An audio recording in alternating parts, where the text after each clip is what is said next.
How exciting is this?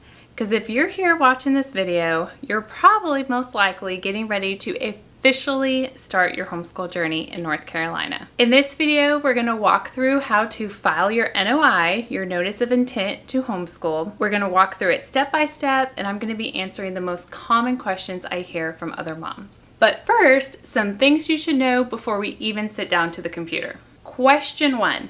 What age should my child be when I file my NOI? You don't have to be legally registered at a school until age 7. So if you are starting homeschool from the beginning and your child is not approaching the age of 7, don't even worry about anything. It's perfectly fine to have them at home and just keep doing what you're doing. Playing, reading books, and building connection with your kids at home. Another common question is, what time of year should I file my NOI? Should I file it right before the traditional school year starts? You can file your NOI anytime except for the months of May and June. And it's also handy to know that you can only file Monday through Friday from 7 to 3. Otherwise, you'll have everything ready. You'll be sitting down at the computer, open the website page, only to be met with this message. For my son, we filed about a week before he turned 7 in January. There's really no benefit to filing anytime sooner. And once you do file your homeschool, you have 1 year from that point to administer the first standardized test. So this allows you to delay that as long as possible. Now, what if you are pulling out a child from public school who is already 7?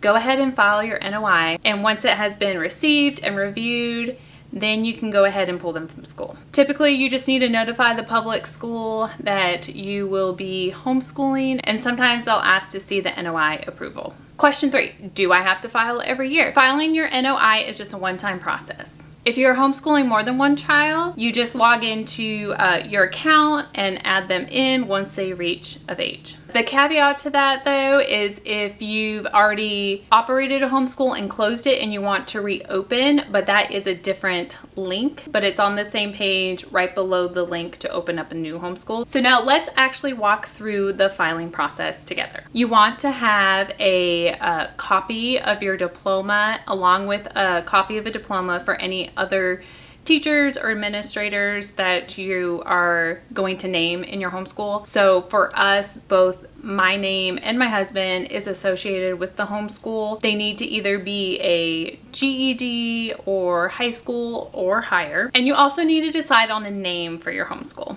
So this can be a fun part. There are guidelines on the website, but basically you just kind of want to keep it simple. And they do have a list of words to avoid, such as middle, high, elementary, primary, any names like that that would be associated with a public school. They also recommend that you avoid names of public schools and or private schools in your area, but you can use words like academy, institute, or school. So for example, you can use your last name followed by any of those names. We went ahead with Blue Ridge Academy, since we live in the Blue Ridge Mountains of North Carolina. We even hopped onto Canva and made a quick little logo.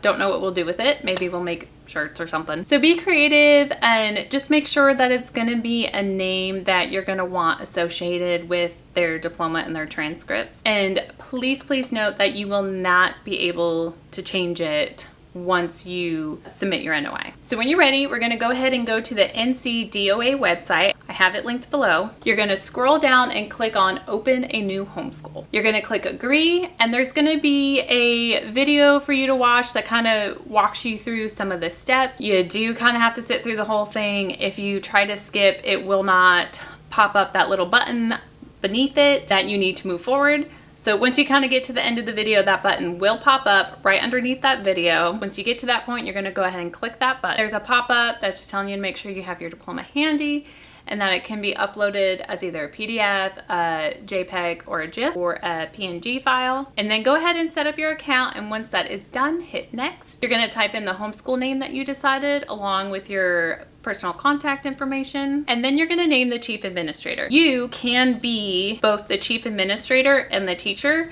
That is how I set up mine.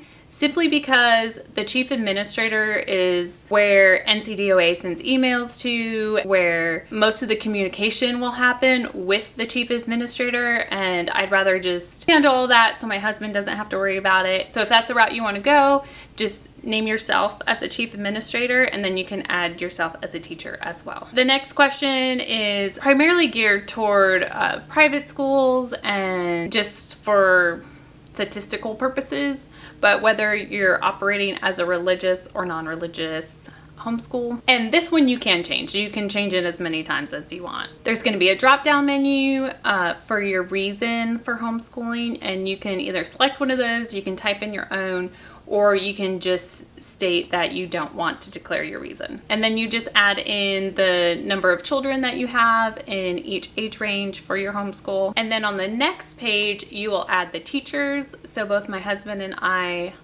are listed as teachers. Do not have to add any other tutors or teachers outside of the home, like if you're doing a co-op or anything like that. You can just list you, or you can list you and your husband. And just remember, you'll have to upload a diploma for each teacher and chief administrator as well. And then you'll be uploading the diplomas. And a quick, easy way to do this, if you have the picture on your computer, at least for a Mac, just right-click on the file, go to Quick Action, and there will be a button right there to create a PDF. And there might be an easier way to do it on the phone, but the way I usually do it is just snap a picture, and then when you go into that picture, send it to the printer. And then when you just zoom out to make it bigger, it will create a PDF that you can just upload. And then I did not want to click next on this next page and inadvertently open up a different homeschool, but that should be it. And your NOI is submitted. There might be one additional confirmation, but if any other additional questions come up, please reach out and let me know. It's pretty straightforward though, and you should hear back relatively quickly. I believe it was 3 to 5 days when I got my email that said they received everything and everything was approved. That email will have your school ID, and be sure to maintain a copy of that email for your records. So now it's official. I know it doesn't seem like much. You're just sitting down, clicking buttons on a screen, but you are officially starting your homeschool, and that is something we're celebrating. And now you just get to enjoy continuing to teach your children. The only records that the state of North Carolina has you keep is attendance records, and there is a PDF right on their website, and I will also link it down below. You just check mark the days that you do school. You do still need to keep an immunization record, or if you have an exemption on file. And you also want to keep a record of your yearly standardized test results. And just remember, this isn't the same standardized test in the public schools. There is a list of different standardized tests that you can use. And please note that you are not submitting these records to anyone. You are just holding on to them, and you have them on file. So if ever the state does do an audit or ask for any of your records, you have them right there on hand. So if this was helpful, subscribe, like, comment. If you have any additional questions, let me know and I will be happy to help. And be sure to check out some of the other homeschool planning videos.